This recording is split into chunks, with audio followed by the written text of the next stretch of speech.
नमस्कार, मैं दानिश अंसार और आप देख रहे हैं पीआरबी। वक्फ बोर्ड बिल को लेकर अब तक क्या कुछ अपडेट है, तमाम अपडेट के साथ आपके सामने हाजिर है। वक्फ बोर्ड बिल जब सरकार लेके आई तो उसके बाद विपक्ष के कई बड़े नेता सामने आए। पप्पू यादव भी सामने आया, उन्होंने कहा इस बिल को पास नहीं होने देंगे, इस बिल के खिलाफ यात्रा और तमाम चीजें निकालेंगे। तमाम बातें हुई, लेकिन धरातल पे, जमीन पे कुछ किसी ने भी इसको लेकर के प्रदर्शन या विरोध सरकार के खिलाफ कहीं कोई कुछ नहीं किया। सरकार ने जेपीसी का गठन किया और जेपीसी ने आम जनता से राय ली और ये तमाम चीजें जो खबर है अब तक जो हुई वो आपको पता है। अब क्या हो रहा है वक्फ बोर्ड के मामलों को लेकर, इसकी चिंताएं आम व्यूअर्स, आम मुसलमान के मन में चल रही है कि अब क्या होगा। क्या ये जो बिल है वो पास हो जाएगा, क्या ये बिल जो है या रुक जाएगा। लेकिन हकीकत ये है कि इस जेपीसी के गठन से कुछ खास जो है चीजें होती दिख नहीं रही है, क्योंकि अमित शाह का बयान आ गया है।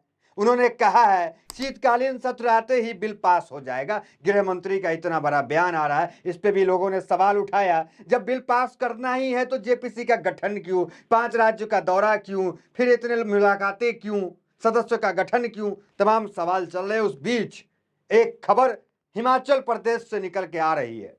खबर यह है, करनी सेना के लोग सड़क पे उतर आए हैं। मामला क्या, कोई मांग नहीं है, कोई मतलब उनकी ये नहीं है कि हमें ये दे दो, बस जो मुसलमानों के लिए आ रहा है बिल, जो मुसलमानों के खिलाफ है उसको पास कर दो, ये मांग है। मतलब वक्फ बोर्ड का बिल जो है वो पास कर दो, इस मांग को लेकर करनी सेना, मुट्ठी भर हिंदू समाज के लोग, संगठन के लोग इकट्ठे हो गए हैं, विरोध प्रदर्शन कर रहे हैं भगवा झंडा लेकर के सड़कों पे। उनकी मांग क्या है कि वक्फ बोर्ड बिल जो संसद में आया है उसको पास कर दो, जबकि उनको इस बिल से कोई लेना देना नहीं। ये आंतरिक मामला मुसलमानों का है और सरकार जेपीसी जो गठन हुआ है उन दोनों में बातचीत चल रही है। पहले तो आपने देखा किस तरीके से हिंदू स्कैनर भी लॉन्च हो गया। मामला कहीं हिंदुओं का नहीं है, यह आंतरिक मामला मुसलमानों का है, वक्फ से जुड़ा मामला है। इसमें किस तरीके से जो है धरना प्रदर्शन शुरू हो गया, करनी सेना सड़क पे उतर गई कि बिल पास कर दो। देखिए क्या हेडलाइंस अभी चल रही है एबीपी न्यूज में, वो हेडलाइंस देखिए क्या सब चल रही है। देखिए, हिमाचल के सिरमौर में हिंदुओं का हुंकार, सरकार से कर रहे वक्फ बोर्ड समाप्त करने की मांग।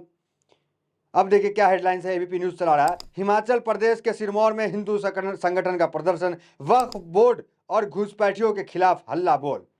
तो हल्ला बोल जो है वो वक्फ बोर्ड के खिलाफ, करनी सेना मैदान में भगवा झंडा लेकर के उतर गई है कि वक्फ बोर्ड बिल पास होकर रहेगा। लेकिन बिल जिसके खिलाफ बताया जा रहा है वो समाज कभी भी सड़कों पे नहीं उतरा है, उनका कोई विरोध नहीं है, लेकिन किस तरीके से जो है वो करनी सेना सड़क पे उतर रही है, उत्पात मचा रही है। अब देखिए इस मामले पे अमित शाह ने जो कहा, जेपीसी के जो सदस्य हैं, संजय सिंह सदस्य हैं, असदुद्दीन ओवैसी सदस्य है, जेपीसी की कल बैठक हुई, इसका अमित शाह ने जो कहा उसका भी विरोध हुआ कि अमित शाह ने, जब मामला बैठक चल रही है उस बीच गृह मंत्री का ये बयान क्यों आता है कि वो जो है शीतकालीन सत्र में पास कर देंगे, जब अभी तक कोई मामला निकला नहीं। अमित शाह ने क्या कहा, फिर संजय सिंह ने क्या कहा, सब बताते हैं। पहले अमित शाह का बयान देखिए। पीएम मोदी सरकार के तीसरे कार्यकाल के पहले 100 दिन पर एक प्रेस कॉन्फ्रेंस को संबोधित करते हुए शाह ने कहा, वक्फ विधेयक 2024 वक्फ संपत्तियों के प्रबंधन, संरक्षण और दुरुपयोग के लिए प्रतिबद्ध है। आने वाले दिनों में इस संसद में पारित किया जाएगा। वक्फ विधेयक 2024 पर संयुक्त संसदीय समिति की बैठक 18, 19 और 20 सितंबर को होगी। अब देखिए इस मामले पे संजय सिंह ने जो बयान दिया, संजय सिंह ने जो बैठक के दौरान कहा, ये जो वक्फ बोर्ड की चौथी बैठक हुई थी, बहुत गर्मा गर्मी रहा इस बैठक में। इस बैठक में जो है 3 संगठन ऐसे भी थे, मुस्लिम संगठन की बात कर रहे हैं। आते हैं संजय सिंह ने क्या कहा अमित शाह के बयान पे। उस बैठक के अंदर 3 संगठन जो मुस्लिम संगठन है, किस तरीके से वो भाजपा के ही परियोजित संगठन है, वो आप देख लीजिए कौन 3 संगठन है जिन्होंने जो है समर्थन कर दिया। उसमें सबसे पहला है मुस्लिम राष्ट्रीय मंच, जो आरएसएस का विंग है। मुस्लिम राष्ट्रीय मंच ने समर्थन कर दिया। एक और है दरगाह कमेटी, उसने समर्थन कर दिया। और एक और प्राइवेट एनजीओ है, उसने समर्थन किया, मुसलमानों का एनजीओ है। इन 3 ने समर्थन कर दिया। अब इस 3 ने जो समर्थन किया, इसको लेकर मीडिया लगातार चला रही है कि 3 संगठन मुसलमानों का समर्थन कर दिया, सिर्फ एक संगठन जो है all India Muslim personal board विरोध कर रहा है। देखिए क्या चाल है। अब वो सर्वे भी आ रहे हैं कि जो जिसमें बताया जा रहा है कि 91% जो है मुसलमान जो है वो बिल के समर्थन में है, बिल से खुश है। किस तरह की प्रोपेगेंडा चलाई जा रही है। अब देखिए अमित शाह ने क्या कहा, यहाँ पे ये सवाल उठता है कि फिर ये सब तमाम ड्रामे क्यों चल रहे हैं जेपीसी के, जब बिल पास ही करना है। तो देखिए अमित शाह ने क्या कहा। संजय सिंह और असदुद्दीन ओवैसी ने बैठक में कहा कि जब मामला जेपीसी में है तो फिर गृह मंत्री वक्फ संशोधन बिल को लेकर बाहर बयान क्यों दे रहे हैं। संजय सिंह ने कहा कि क्या संसदीय समिति पर प्रेशर बनाने की कोशिश कर रहे हैं। दोनों ने कहा कि गृह मंत्री को इस बात का कोई अधिकार नहीं है कि जब एक मामले में जेपीसी बनी हुई है तो वह इस तरह के बयान दे। संजय सिंह ने कहा कि जब किसी मामले पे जेपीसी बनी हुई है तो इस तरह के बयान अमित शाह को नहीं देने चाहिए। ये बयान क्यों दे रहे हैं, ये संजय सिंह ने कहा है। और संजय सिंह, असदुद्दीन ओवैसी बहुत मुखर होकर के इस बिल का विरोध किए। इस बिल में जो आपत्ति है 44 संशोधन है और 44वें संशोधन पे जो है आपत्ति है, जिसके मुख्य आपत्ति है कि हिंदू समुदाय के लोगों का उसके अंदर होना, डीएम का हस्तक्षेप होना, तमाम चीजें जो है ये मुख्य है। अब देखिए किस तरीके से दिल्ली के अंदर जो है मुस्लिम संगठन की बैठक चल रही है और मुस्लिम संगठन जो है एक तरफ all India Muslim personal law board तमाम मामले को देख रहा है। 200 पेज का जो है all India Muslim personal law board ने वो जेपीसी को सौंपा कि ये सब आपत्ति है।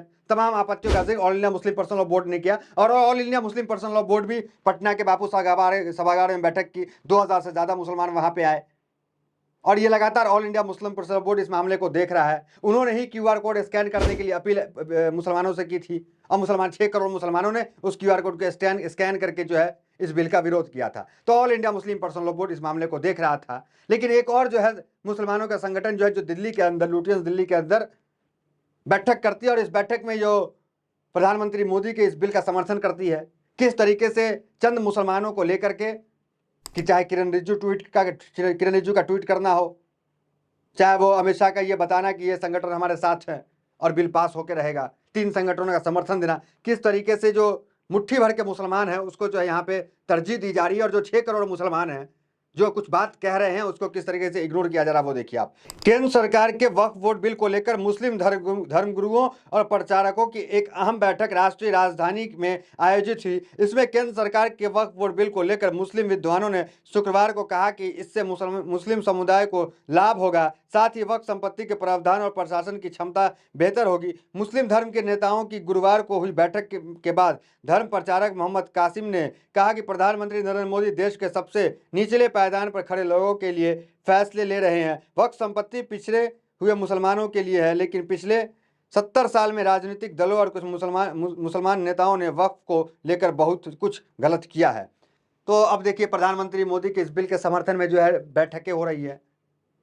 एक तरफ देखिए करनी सेना सड़क पे उतरा हुआ है कि बिल पास हो जाए, हिंदू स्कैनर आ रहे हैं, फिर उस बीच में ये जो मुट्ठी भर मुसलमान है जो जाकर के वहां पे कह रहे हैं कि बिल पास कर दिया जाए, बहुत अच्छा बिल है।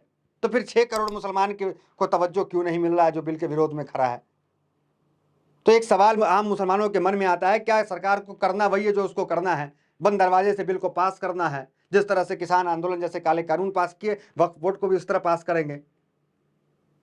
तो एक आम मुसलमानों के अंदर ये सवाल है कि क्या हमारी राय जो 6 करोड़ मुसलमान ने दी उस राय को मानी जाएगी या नहीं मानी जाएगी।